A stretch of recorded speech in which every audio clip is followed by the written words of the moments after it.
So how did it feel letting down the anchor? It went down pretty good. It's a good anchor, you know. It's good for like lunch, you know, or when you're waiting to get rescued.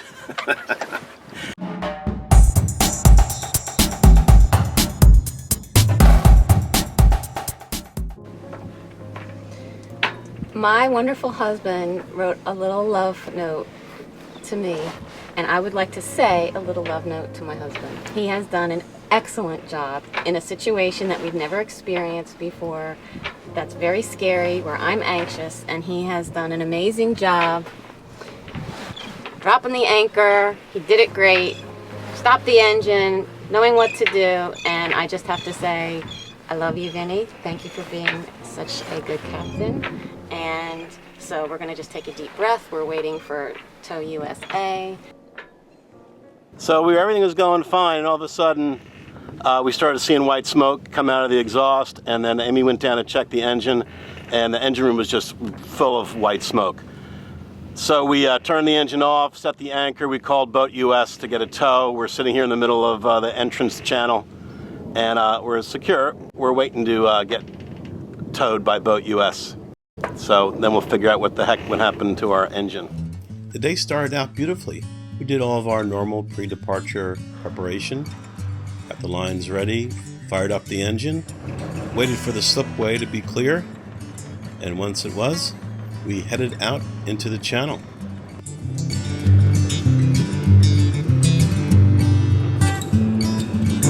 Hey Skipper, how you doing? I'm in there. Doing great.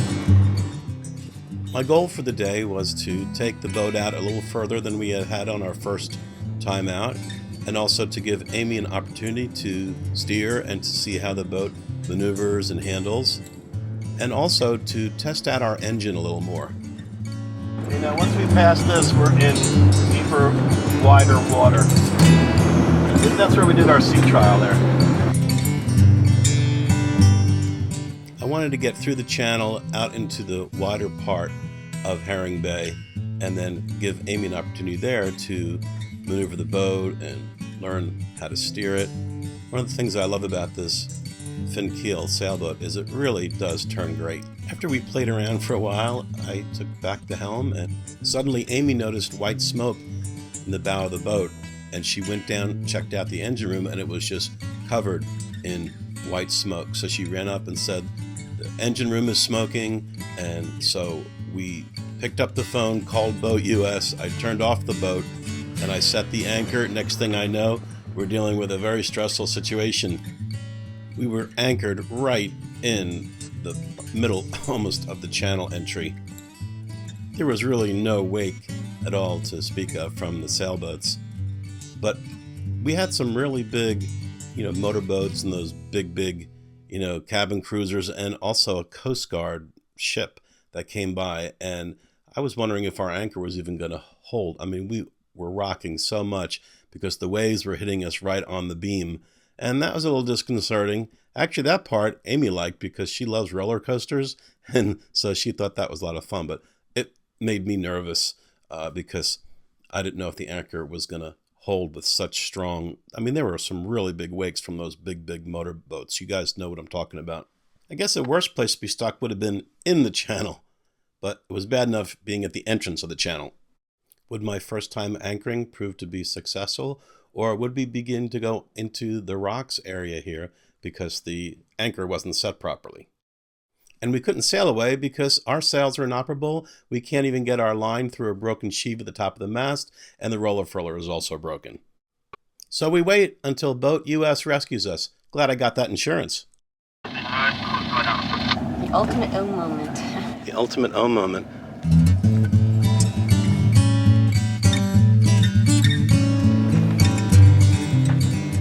So this is where the engine died, right outside the channel.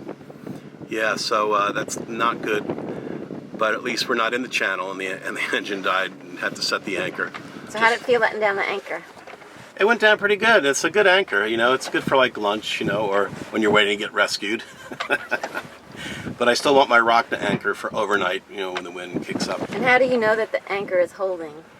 Well, we can line up. I have a compass, line of sight compass, like triangulation, so you can kind of do it with different points, looking at different points, and you can see if the boat's moving that way, or you can see it on my little Navionics GPS. You can see that we're holding, and those are the two ways that I know. Same thing when you're at anchor. They have anchor alarms built into different apps and different things that if you start drifting, if your anchor, releases from the bottom, you can wake up and, haul it in and reset it. I'm concerned about our engine. What I'm thinking is that the water impeller may not be operating properly because the engine's just started overheating real quickly, and I'm not a diesel engine mechanic, but that's what diesel engines run really hot anyway, but what cools them is the water circulating through them when it's water cooled.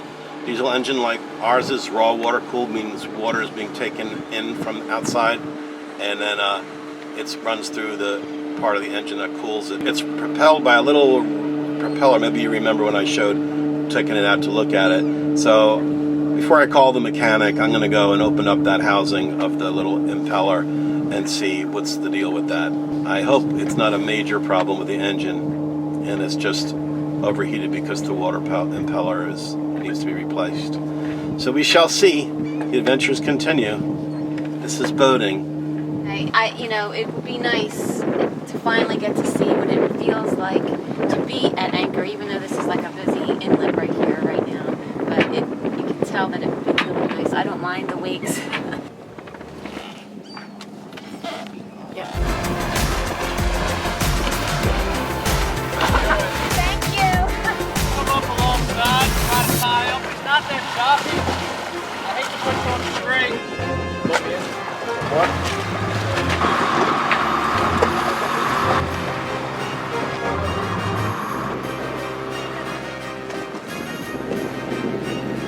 Pull it tight. Yep. Tie it tight as you can, man. Pulling into the shot game. All right, tie it off. Is that tight enough? That's good.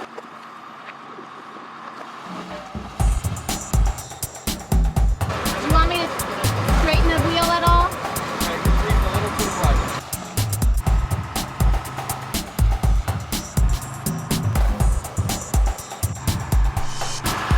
We're going to pull it a lot tighter, but I'm going to slack this stern line so you can pull the front of my boat over. It'll give me a lot more control once we go in. All right. I got to be pointed. We need to be pointed like I need to be pointed in. You know what I mean? It helps me out a lot. Good job, Aim. Yay, we're in. Thank you, Boat USA. Good job, Vinny. Now it's time to explore why the engine started spewing white smoke. Ooh. Most of the time, like yourself, people have Boat US insurance, and it's never a bad situation. But some people do not have Boat US insurance. Then it's a very expensive proposition. Yes, it is. Yes, it is. What's the most common call that you get about US out in the Chesapeake? Engine failure, but it's normally not engine failure, it's normally a fuel issue. Oh, You know what I like out mean? of fuel? Water in the fuel, something like that. Sometimes I'll try to help people get it running if I can, you know what I mean? Right. Just especially if they're transients and they want to keep going, if they're not coming back Right, in here. right. But it's water in their fuel, they let their fuel tank go low, they ran it and then they filled it up and then they head out, but they sucked the water out of the bottom of the tank. Right. And even though they got a full tank of fuel, so There's water that got in, yeah, it gets some clogs to filter up, especially on the diesels. What would you say are the most important things for someone just with a sailboat? What are the things that most likely go wrong? One is running the ground. So really having a plan of where you're going and where not to go because of the depth of water. That's a big problem. People don't realize you go out here and it looks like big water and there's a sandbar. There's only 4 foot of water in the middle of Herring Bay. I've taken a lot of sailboats off that sandbar. You'd be amazed. People that don't understand where they're going prior to leaving. So having a GPS and understanding the buoys and the markers of where you're going, big part of it. Understanding where you're going. The next is having like flashlights for at nighttime. If you lose your batteries and now your boat lights don't work, nobody can find you. So having a flashlight and having flares, but at least a flashlight. The flares are quick, If it's dark and somebody's looking for you for an hour, 3 flares go quick, But a cell phone and then maybe even like a backup, because nowadays Navionics on your cell phone for a GPS. So if you lose all power, you're 1 fuse away from having no electronics. So having your cell phone or a backup battery for your cell phone to use as a GPS would be a big deal also. knowing where you're going. I mean, it looks like big water in a lot of places, but it's not. There's not enough water for sailboats. Many sailboats I pull off hard. Here, this little shoal right here, the shallow water shoal And that that you obviously little- know about. You know how many sailboats I've pulled off of that? Really? Wow. Okay. Yeah, And some of the people don't have insurance and they don't realize it takes me 20 minutes, but it's a $500 bill, Yeah. you know? But it's free to Boat US members. Thank you. That's good tips. yeah.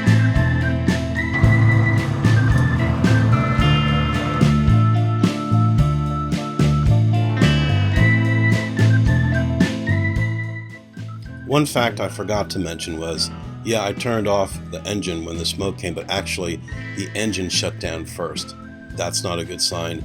The engine might have been seized. So the first thing we wanted to start and see, was there something clogging the water intake? So I took out the strainer and it was fine, so the problem wasn't the water coming into the engine. The next thing to check was the all-important water impeller. Opened it up and it looked really bad. What was shocking was when I inspected it a few months ago, it didn't look that bad, but look at this. Actually, I didn't actually take it out when I initially inspected it. Once I took it out, oh my gosh, this is obviously going to make an engine overheat. I just hope it hasn't made the engine seize. So this looks really bad, and this is a major problem now. I did have a replacement. This is what a new one is supposed to look like. You can see the shocking difference between the two. So I was able to replace the old one, put the new one in, and so now the next thing to do would be to check and make sure that there was coolant in the heat exchanger, which there wasn't that much. I had to put almost a half a gallon of coolant mixture mixed with water and coolant. So that's it.